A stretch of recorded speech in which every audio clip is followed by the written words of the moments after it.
My name is Caleb Morrison, and I was 29 when she left me with a note and a half-packed suitcase. Don't take this personal, she wrote. I lived on promises for too long. I need stability now. Translation? She left me for her boss, a 45-year-old CEO who had a private jet and a Rolex obsession. We were supposed to get married in 5 days. Flowers booked. Venue paid. My sister had flown in from Germany. And there I stood, tuxedo hanging in the closet, refund deadlines long gone, heart cracked in places I didn't know existed. Everyone told me the same thing. She chose money. Let her go. But they didn't see the way she looked at me when she walked out. It wasn't regret. It was pity. Like I was some broke fool with a guitar and big dreams and she was done playing backup singer. That pity didn't break me. It rebuilt me. Because 2 years later I stood at her wedding, invited by her. And the moment she saw the woman next to me, her lips parted, and her champagne glass trembled. She wasn't smiling anymore. She was wearing white again. A tighter dress this time. No veil. No flowers in her hair. Just that same smug confidence she wore when she told me, I need a man who can provide. But when her eyes landed on my date, her entire posture shifted. Because standing next to me was Aria Langston. Not just stunning, not just graceful, but the CEO of Langston Financial Group. The same firm that had just acquired her husband's mid-sized logistics company. Last week. I didn't smile. I didn't need to. Her new husband, Brent the boss, was still shaking hands, unaware his empire had been swallowed whole by the woman I was now holding hands with. A friend of hers came over to greet us, fake smile, sugary voice, and I caught the flicker of panic behind the bride's eyes as I introduced Aria. She extended her hand. Oh, Aria said coolly, you're the one who ran off 2 weeks before marrying Caleb, right? Her smile dropped for a second. Just 1 second. But I saw it. So did Aria. And Brent? He turned just in time to catch the tail end of that moment. Something had cracked. And it was only beginning. I could feel Brent watching us the entire time, eyes bouncing between me and Aria like he was trying to calculate something he couldn't quite solve. We weren't even seated yet when the coordinator came over and whispered something in the bride's ear. Her face stiffened. A forced laugh slipped out.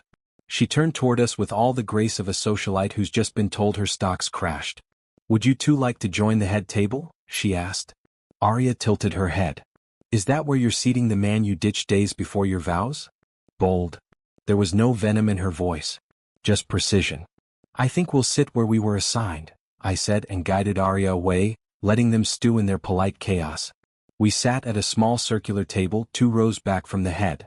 Aria placed her clutch on the table and pulled out a sleek envelope. What's that? I asked. The reason you got an invitation, she whispered. I blinked. You mean? She doesn't know I'm your date. She sent me a proposal 2 months ago for a merger.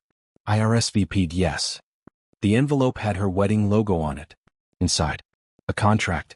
And a trap. I stared at the contract. Not a wedding invite, a business proposal wrapped in lace. The irony was poetic. You're telling me she tried to merge her husband's company into yours? I whispered. Aria smiled. They're desperate. Logistics costs have crushed them this year. She reached out, name-dropped Brent, and said she'd personally vouch for the deal. She probably thought I was too busy to notice her last name. So this was all a play for a merger? No, Aria said, her eyes flicking to the couple at the head table. This was a power play. And now I'm in the room. Before I could reply, the DJ called for toasts. Brent stood first, smug, polished, and thanked the guests. Then he turned to me. And Caleb, he said into the mic, you look well, my friend. No hard feelings, I hope. We all move on, right? The room tensed. People glanced at me. I didn't stand. I didn't smile. I just looked at Aria.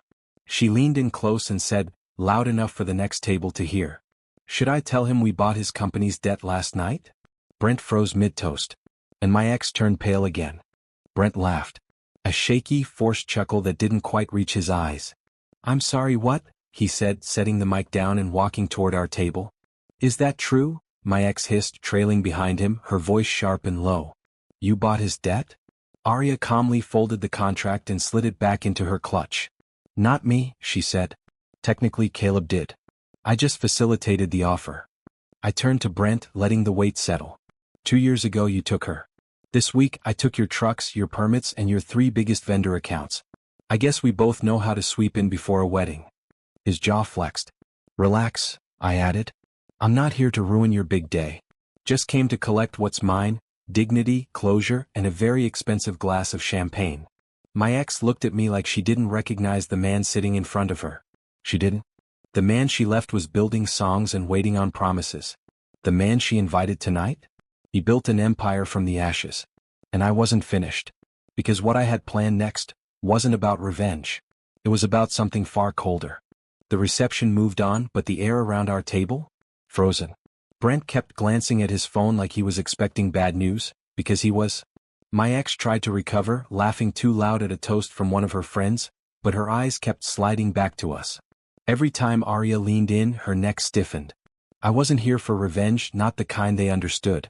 I was here to let them watch. Watch who I became. Watch what I'd built. Watch how quietly real power moves. Arya took a sip of wine and whispered, "Ready to dance?" I nodded. As we stepped onto the floor, I could feel every eye follow us. Arya moved like she owned the room, because she did. She leaned into my ear, her voice low. "You didn't tell them about the press release, did you?" I shook my head. "Tomorrow morning," she smiled, "the world finds out Brent's company is under our name. And hers." She gestured toward the bride. "She's not listed on a single asset. Not even the home." I didn't laugh. But I did hold Arya a little closer. Because tomorrow the real collapse would begin. We left before the cake. I didn't need to stay. The real gift was already wrapped, scheduled to go live at 8 a.m. across every major business newswire. As Arya's driver pulled up, I opened the car door for her, and paused just long enough to glance back. Brent was standing by the open bar, shoulders hunched, phone glued to his ear. My ex was near the DJ booth, pacing, dress bunched in one hand, whispering frantically to someone who clearly didn't have answers. They knew something was coming. But not how bad. Back at Arya's penthouse, she handed me a glass of bourbon and said, "You okay?" I nodded slowly. I thought I'd feel more triumphant. "You don't feel anything yet because it's not morning." She was right. At exactly 8:03 a.m., I woke to my phone buzzing. Langston Financial Group announces full acquisition of West Sky Logistics. CEO Brent Cartwright to step down pending audit. By noon, Brent's emails were leaked. So were the internal memos. And by 5 p.m. my ex called me. 17 times. I didn't pick up. But I saved the voicemails. Because the last part of this was personal. She showed up 2 nights later. No warning. No call. Just a knock at my door at 10:42 p.m., hair unbrushed, no makeup, clutching her purse like it was the last thing she still owned. I didn't say a word. "I didn't know," she whispered. You're with her? You knew this whole time?" I looked her dead in the eyes. "I didn't know. I rebuilt." Tears welled up, the same eyes that once stared through me like I wasn't enough. "I made a mistake," she said, voice cracking. "I thought Brent was, I just needed security. And now I have nothing. He's blaming me for everything." I let her speak. I let her cry. And when she finally reached for me, I stepped back. "You left me for a bank account," I said. "I became the bank." I closed the door without slamming it. Because this wasn't about revenge. It was about evolution. Now I live in peace. I build in silence.